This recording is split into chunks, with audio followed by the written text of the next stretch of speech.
Welcome to the Ducks Unlimited podcast, the only podcast about all things waterfowl. From hunting insights to science-based discussions about ducks, geese, and issues affecting waterfowl and wetlands conservation in North America, we bring the resource to you. The DU Podcast with your host, Chris Jennings. Today I've got Lieutenant John Norris Jr. back on the show for, just to continue this fantastic conversation about his most recent book, Hidden War, how special operations game wardens are reclaiming America's wildlands from the drug cartels. It's a fascinating story. John, on this last episode where we left off, we were talking about the important role that dogs play in your operation. And, our audience is, just crazy about their dogs and really likes hearing dog stories. So, let's get into a little bit more detail about how cool and how fascinating it is to have these dogs with you in the field on these operations. Man, they're our lifeblood. They're our partners. They're family members. And, just like all of our Ducks Unlimited listeners and conservationists out there, we're dog people. My yellow lab was a companion patrol dog, but she's my personal lab. And I've had labs my whole life, and for everything from waterfowl hunting to companion to hunting other stuff. And I know our listeners are all dog folks, but the dogs we use for missions, especially these type of very aggressive anti-cartel missions, are, a dog that doesn't only smell and detect and retrieve, which all of our labs do. And we have a lot of detection certified labs in our canine force in the Department of Fish and Wildlife in California. But these are what we call a dual purpose dog. So they're basically like a military dog, like the Navy SEALs or Special Forces or military forces would use overseas. They are trained to bite and apprehend when they need to stop a threat. To keep a violent suspect from pulling a deadly force weapon on us or other members of the public. And the dogs work their tail ends off and they put themselves out there in dangerous situations fivefold more than we do, to be honest. These are dogs that just love and support their team unconditionally, and they throw themselves out there and they take our dogs in some of these cartel grows, like I talk about in the book, and even beyond what's discussed in the book, they're taking huge risks because these guys don't want to give up, Chris. These are not guys that see a dog coming and decide, okay, I don't want to get bit. I'm going to just, give up. Some of them will bay. Some of them will put their hands up because they've heard stories of their colleagues getting apprehended by these amazing dogs. And Canine Phoebe, who's mentioned in the book, and there's a lot of highlights to her, how we tragically lost her last year and the poisons and how they affect some of our dogs. And we're learning that we're losing some of our dogs at early ages, likely, possibly, but most likely due to exposure to these poisons in the grow sites. Really healthy Belgian Malinois, which we use, and German Shepherds that are good bite dog apprehension dogs, but they're also good detection dogs. And the cool thing about Phoebe and the cool thing about our other apprehension dual purpose dogs is they work amazing in teams way back in the backcountry in really hot conditions. And they're the type of dog that I call it the Goldilocks analogy. They don't bite too hard. They don't bite too soft, but they're just right. Just enough to, neutralize a suspect that's going to hurt us. Not enough to permanently, maim or destroy somebody. But then at the same time, they're social. And I'm going to use Phoebe as an example. She was as lovable and playful off duty. And my yellow lab Apollo that I retired with, that is 11 years old now. I remember when Apollo was a little pup and Phoebe was, a veteran canine at 5 or 6 years old, and them hanging out at the house together before we'd all go on a mission the next day. And they're running around like two lab puppies, man, just having fun, getting belly scratches. And Phoebe was that type of love bug as a dog that would be great around a family. But when we went to work and when she got in the woods and saw us putting on battle gear and camos and painting faces and locking and loading weapons and getting radio gear ready in the middle of the night, and we're going to step off, she was all business. Brian affectionately called her, Brian Boyd, her amazing handler, and my brother called her the fur missile affectionately, because when she was onto a target that was going to give us deadly force and he had to send that dog on a suspect for a bite, we called her the fur missile, just kind of like a laser guided JDAM off an F-18, fire and forget. You let her go, she's going to get that suspect.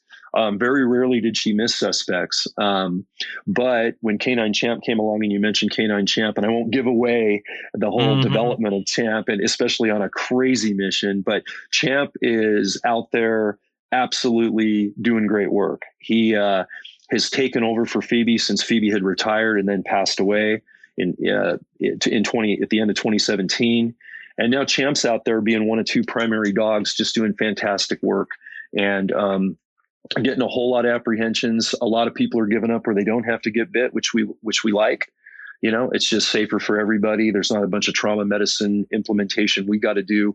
And Chris, in lieu of COVID right now, the one of the new topics that's come up in some podcasts, and something that you're going to see in the second edition of Hidden War, because it's going to address this with additional chapters, is how is COVID and a worldwide pandemic and exposure issues with people that could have this virus affected how we do this enforcement. It's had a huge impact.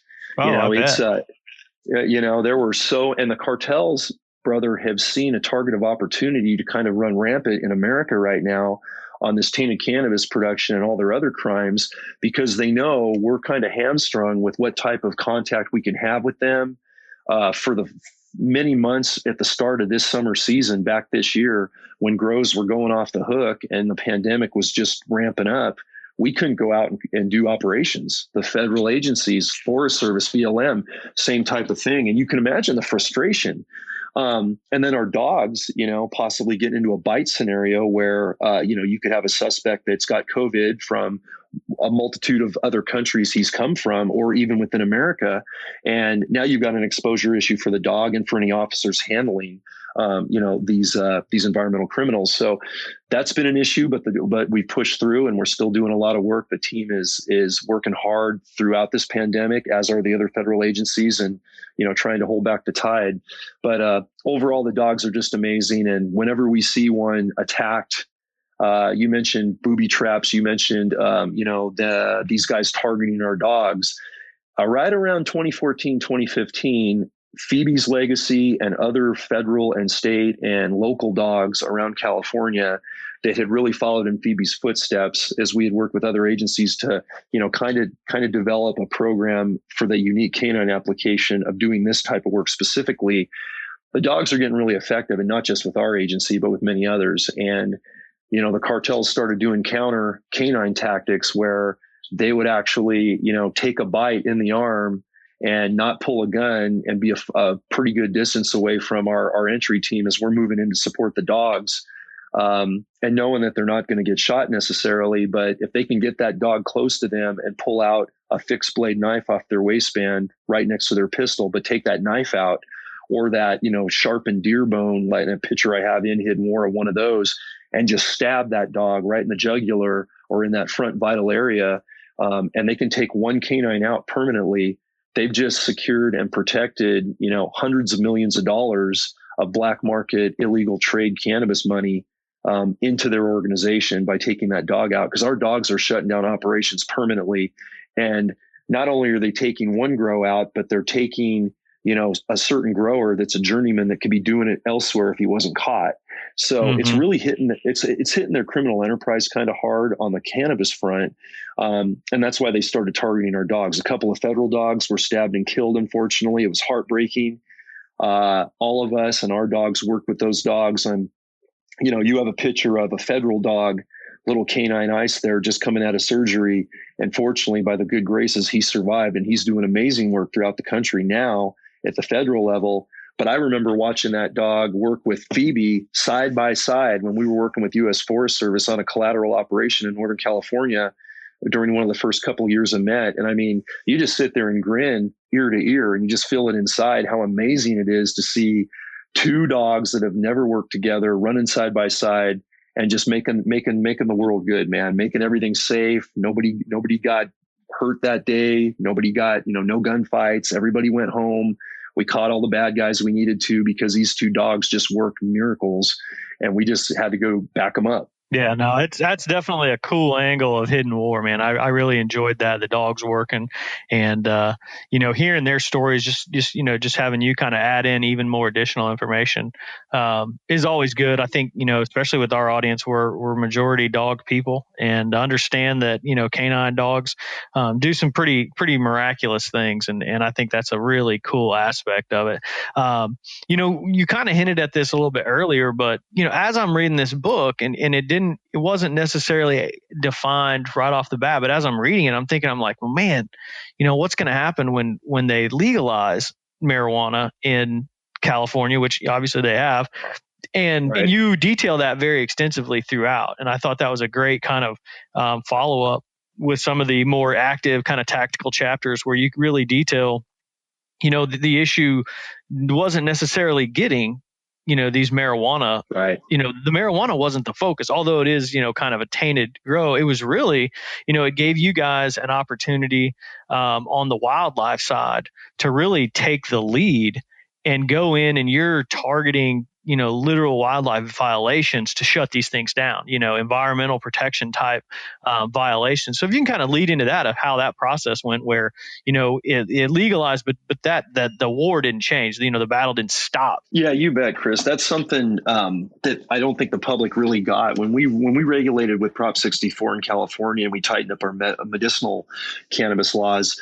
The big sales pitch to the voters and in other states that have regulated are, this will make the black market go away because it's regulated and you can get it easy, and et cetera, et cetera. So there was even some jokes running around that once it got regulated, that Met and all our cannabis enforcement units in California were going to be out of jobs. But that was a wishful thought. It was kind of short-sighted, unfortunately, because just because we regulated in California, there's a lot of minutia that goes along with that. To be a regulated grower and be doing it legally now, you're going to get inspected by multiple environmental agencies. You're going to pay fees. Obviously, you're going to pay taxes on a product that previously was made for the black market. So it was a cash product only. There were no taxation on it. You're going to be under, basically agency oversight if you're a legitimate grower, either indoor medicinal or outdoor. And all of those things keep a certain price standard for the cannabis that's grown in California and other states that have regulated. Colorado, where I'm up in my new home state of Montana, and some eastern states, not too far from where you're at now. And unfortunately, exactly the opposite happened. The cartels now realize, and I'll take them as the kind of the black market kingpin, if you will, because they have the market cornered, and I think they impact the public and the environment the most in a negative way. The cartels realize that, hey, wait a minute, now that they've regulated in California, all of these enforcement agencies are going to focus their attention on the legitimate growers that are registered and regulated to make sure they're complying with those regulations. And those cartel groups are right, because a majority of our enforcement now in California are cannabis enforcement teams that are watershed oriented, that are private land specific grows. They're not necessarily targeting the drug trafficking organization cartel grows on wide open expanses of public land. But you have our Met marijuana enforcement team, the tactical unit, that does that. But we're only one team out of 100 game wardens in California handling cannabis now, because they're unregulated, because of the new black market that is thriving. It hasn't slowed down.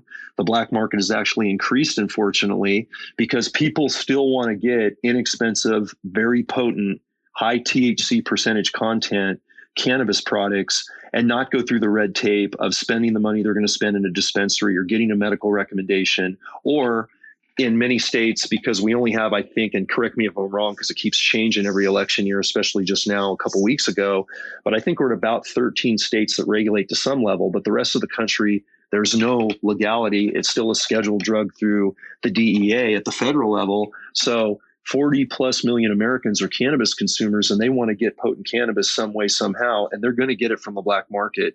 And so our cartels on the West Coast, and the same ones affecting states out your way, they're just feeding to that black market desire, and regulation as it's structured. And I preface that with regulation as we're regulating now through the procedures, it's not working. And I don't see it ever working in the structure it is now, unfortunately. So being a realist and not looking 10 years ahead of what we're going to do as a country, regulate or not, and try to break this black market federally. I'm looking at what each state is having to do and what they're up against on a wildlife front. And now that I've retired and I'm speaking to the Hidden War content, was just in your great state of Tennessee last week, speaking at the Tennessee Narcotics Officers Association conference with hundreds of officers through COVID protocol and COVID testing ahead of time. We had our first face-to-face that happened since before COVID. So it was a little surreal, but man, I got to tell you, it was great to get in front of 500 officers from 5 or 6 eastern states where you're at, centered in the great state of Tennessee, and tell these stories and put up the visuals and talk canines and talk regulation and black market, because those narcotic teams are dealing with the same thing. Those game wardens in your part of the country and the Midwest and other parts of the West, we're all starting to see it popping up in wildlife refuges on little tracts of land, because these cartels know they can get away with it. Even a small grow in a small state doesn't have to be as big and blown up as California. They're going to make something because the black market is thriving as states regulate. And we got to keep fighting it if we want to protect our environment. And more states are reaching out to me and working hand in hand on talking about how we built this game warden specific team on the environmental front, and how states with even less resources and less personnel, brother, can fight the fight safely and not go through the growing pains and being ill-equipped, under-supported, and get into another gunfight situation where we almost lost a great officer and a great brother of mine. We don't want to see that happen anywhere else in the country. So right now it's about educating and talking about it. And that's why Hidden War was written, was to point out to the public a bigger issue than what they normally see when they think of cannabis or anything else. And really point out an issue that's going on embedded within American soil all over the country that we all care about as Americans, regardless of where we sit on cannabis issues. We all love our wildlife. We all love public safety. And we can take the politics right out of it and unify the message, especially in conservation groups like Ducks Unlimited and all the other ones I work with, to put the word out. And you guys, by having me on the show and all the great work you do and all the work I've done with DU up to this point, my whole career, thank you so much for helping spread the message and being part of our thin green line to help fight this problem and maybe someday even eliminate it. No matter where you stand politically on the issue, it all comes down to, it's still fundamentally a conservation ethic issue, whether it's clean water, poisoning wildlife, you used a very good example. This is not a California issue. I mean, this is, right. It's nationwide. And just from my experience, reading Hidden War kind of brought me back, and I kind of chuckled at the thought of, I was probably 16, 17 years old, and I grew up in Indiana and running around the bottomlands of the Wabash River. And, me and a couple buddies, we were out actually morel mushroom hunting, and stumbled into, big blue, I can still picture it to this day, big blue tarp. There's a bunch of propane tanks, there's trash everywhere. And we're like, who is camping? And one of my buddies is like, man, these people are not camping. This is basically, we walked right into a meth lab. And Fortunately for us, there was no one there. We stumbled into it when either they were gone doing whatever they do. But you can stumble into something like that anywhere in America. And for the things that we do, and it's unfortunate, but things that we do, we're getting, we always stress, especially for Ducks Unlimited from the editorial side, we're talking about, hey, you want to find a hidden duck spot, go further than the next guy, take your kayak into this little back creek and try this, and try to get away from the crowds. And what you're doing is you're getting away from the crowds, but people who are doing illegal activity on wild lands are also trying to get away from the crowds. And the opportunity to run into someone like that continually grows, it sounds like. And it's cool that you're getting the message out. But one thing I wanted you to kind of do, and that's kind of based off of my personal story of stumbling into a random Indiana meth lab, is tell people what to do. What if I'm duck hunting in Arkansas and I stumble into a grow? What are the steps there? And I'm sure it's different in every state, but kind of a general overview, more or less a PSA. Yeah, it's critical stuff. And first, before I get into that answer, I'm glad you guys made it out of that find safely, because meth labs are no joke, and it's just like a cartel cannabis grow or an outdoor meth lab, man. 9 times out of 10, our hunters that find them run across them and no one's in there. It might be before harvest or before the grow's even in, or after the season and the fall hunts. But to your point, we've had many hunters come in and get shot at. We've had them get run off. We've had some, we had a situation in El Dorado County, California, a couple years ago where a father and his daughter on her first deer hunt, bringing the next generation in, hunter safety, did the whole thing, got her deer tag at the first age she could get one. And they're getting shot at because they got too close to a cannabis grow in the national forest. And man, heaven forbid that happened to any of our listeners when they're out there doing, but it could happen that they could find one. And I'm glad you guys made it out safe. And the first thing you want to do is you see something out of the ordinary. Don't continue to go down that trail. Don't rummage through any of the stuff you find. I mean, it's really, really tempting when you find an encampment like that and no one's there, especially if you're a hunter and you're kind of savvy in the outdoors, like most of us are. You're going to want to know what you're looking at. So you're going to want to peel back the layers of the onion a little bit, maybe see what's under that tarp. Meth labs obviously have very dangerous chemicals that if touched, absorbed through the pores, you could be killed instantly. These fentanyl labs, the tainted cannabis grows have that carbofuran everywhere. It's in the soil, right? It's on the plants. It's in the water. It could be on an unused container, a backpack spray, or a fertilizer bag. So you don't want to touch anything. We can't even touch that stuff without nitrile gloves because it could be absorbed through the pores and could be very deadly.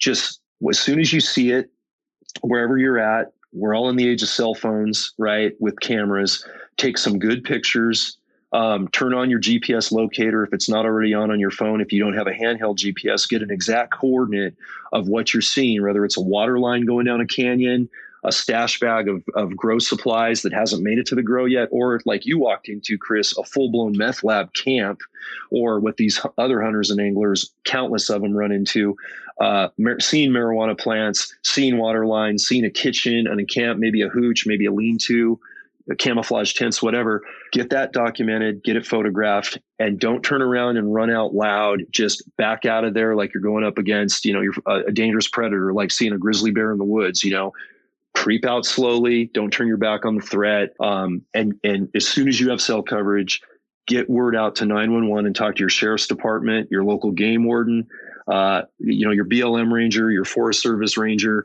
whatever particular property you're on for a public land element or private land. If you can get a hold of the owner, you're going to want to make that call right away, because the sooner we have a good coordinate and we have a good visual of where we're at, in the early days, we were doing sketches and just dive it. Like when I found that grow with my grad student buddy in 2004, we're just diving off a canyon. We don't have maps. We didn't have Google Earth yet. Now we can plug in a Google Earth coordinate from the coordinate you give us, and the photo you give us before we even meet you face to face to get a statement.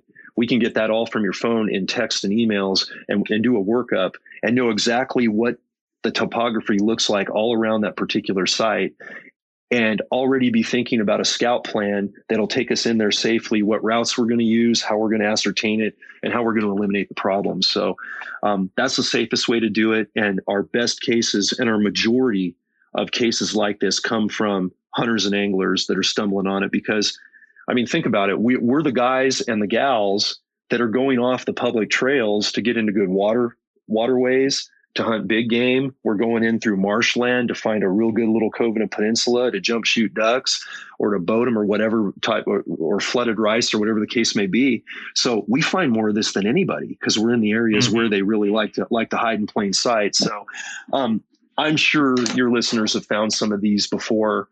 It's just a matter of, connecting all the dots, and hate to think of anyone getting hurt. And I'm really glad you asked that question, because that's one way you could help us eliminate the problem and keep all of us avid waterfowlers and conservationists out there thriving. Absolutely. And I'm going to kind of just move just a little bit of direction away from Hidden War here. If I can keep you for just a couple more minutes. And I want to ask you, and I feel like I'd be remiss if I didn't ask, because, our audience especially always enjoys good conservation officer, game warden stories. And I wanted to know, it's all your time, working in California, is there one waterfowl hunting related, either, stop or apprehension or search or whatever that really sticks out to you as something that, you kind of opened your eyes like, oh my gosh, what was this person thinking? If you have one, that's cool. If not, I understand. But what is one waterfowl related situation that you found yourself in through all your years as a game warden? Oh man, I'll tell you, waterfowl cases are the most rewarding because they're some of the toughest to make. You look at the conditions when we're in prime waterfowl season and the hunting's going on. It's wet, it's cold, it's windy, and you're trying to keep equipment dry and you're trying to make observations. And I'm not talking about the guy making the honest mistake. I'm talking about a legitimate operation that know they're poaching. And I've had a bunch of them, during the first half of my career. But I remember being in Riverside County my first 3 years, and my partner wardens in Riverside County, we were all fairly new. But we were all avid waterfowl hunters and we just loved it. And what people didn't realize about Riverside County is we had all this open public land and private clubs near the Lake Paris area, the San Jacinto River, that same area that I would, catch gangbangers, spotlighting on the San Jacinto River in the dry parts of the year. That was flooded and great for migrating, Canada geese and other species of geese and every species of waterfowl you can imagine. And I remember a couple of cases that were kind of related is I was getting an inordinate amount of jump shooters hiding out on the San Jacinto River and putting out bait. They were salting the edges of the river. They were using skyscraping loads like buckshot and lead shot, which, is a double whammy in the world of waterfowl because non-toxic shots been around for so many years. And, and I'd find, the occasional over limit. Well, actually quite often I get that. I'd get out of area hunters just being greedy and they were more in the poacher category than ethical conservationists. It made a bunch of those cases, and those were just really fun ones to make because we'd sit there and observe through spotting scopes at really long range and just nasty weather, bird counts and where things were dropping and where guys were not recovering birds to, stay within the possession limit from their particular hunting spot and not recover those birds if a game warden ever tried to contact them, but there were 3 or 4, maybe many more birds out there that had sailed and just dropped, one check over on the other side of the river that put them way over the limit. But one real deliberate case and that I remember was working on a private property piece, kind of a mini waterfowl club, if you will, down there in the Riverside County area. And it was a group of owners that were pretty geared toward having successful hunts all the time for their friends, for their clients, for any business partners they had. And they had pretty much salted several ponds with bait. I mean, massive amounts of bait, and it had been going on for a long, long time, many years before we were really turned on to it. And I remember it took the better part of a whole waterfowl season to really make the case because they were really careful in, putting out bait, which in and of itself is a violation. But we were moving toward trying to really catch some suspects and they weren't hunting it that often. It was very infrequent. So when we did finally put this whole thing together and kind of rope in all the players, it had been a couple of months of operations, pretty much the whole waterfowl season down there in the early 90s. And we made a really big baiting case that was just pulling so many birds inordinately in this one spot, which, that's why we don't allow baiting, right? Just the biodiversity of spreading that flyway out. And the other thing was that was actually my first baiting case I made. It was waterfowl oriented. And when I moved back to Silicon Valley in my traditional days before getting in the special operations nature of the cannabis cartel stuff, we were getting into deer baiting cases and turkey baiting cases and putting a whole lot of really, I call it arduous setup and surveillance and watching people for weeks and weeks, sometimes months at a time to make a case that just doesn't normally get made. And it became, I think, the most exciting case to make because it targeted individuals that were deliberate poachers.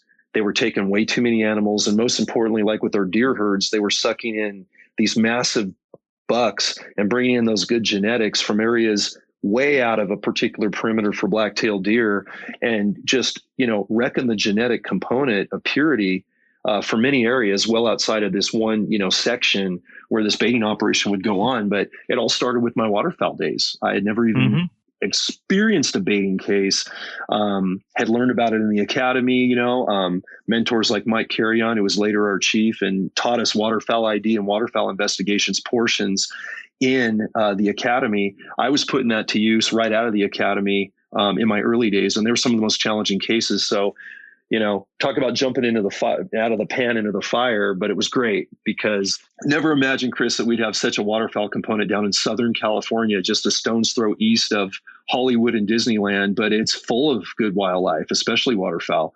And that's where it started. And it was that baiting case that kind of set the tone of how we were going to work the career and how I was going to what I was going to focus on. Awesome, man. That's cool. And I'm glad you got to share that story along with everything else about Hidden War and about, this is an issue, like we said, it's nationwide and it's something that hunters, even duck hunters need to be starting to pay attention to, and really look into some of these issues that, even with maybe with your local law enforcement, maybe ask a couple questions and make sure that, everything is on the up and up. And if you have any issues, certainly reach out to them.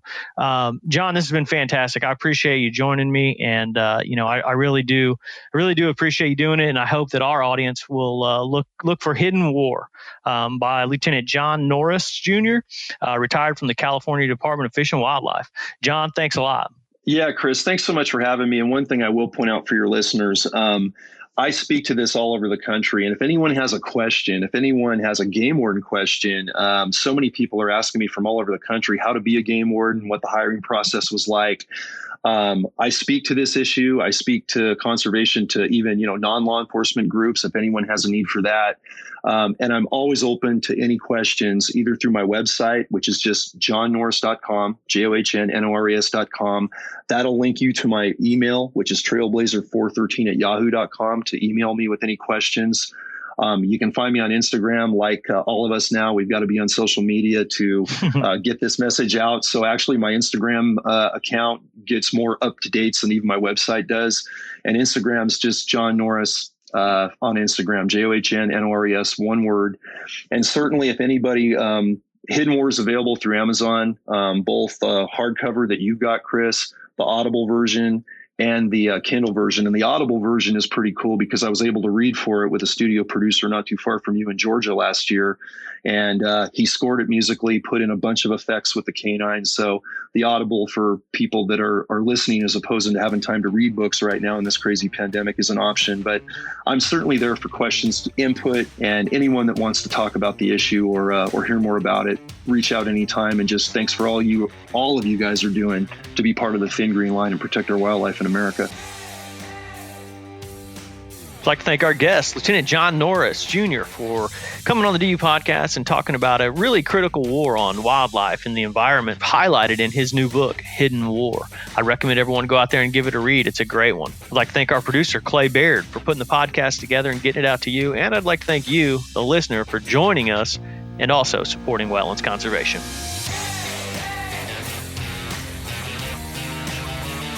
Thank you for listening to this episode of the DU Podcast. Be sure to rate, review, and subscribe to the show and visit www.ducks.org/DU Podcast for resources based on today's topics, as well as access to more episodes. Opinions expressed by guests do not necessarily reflect those of Ducks Unlimited. Until next time, stay tuned to the Ducks.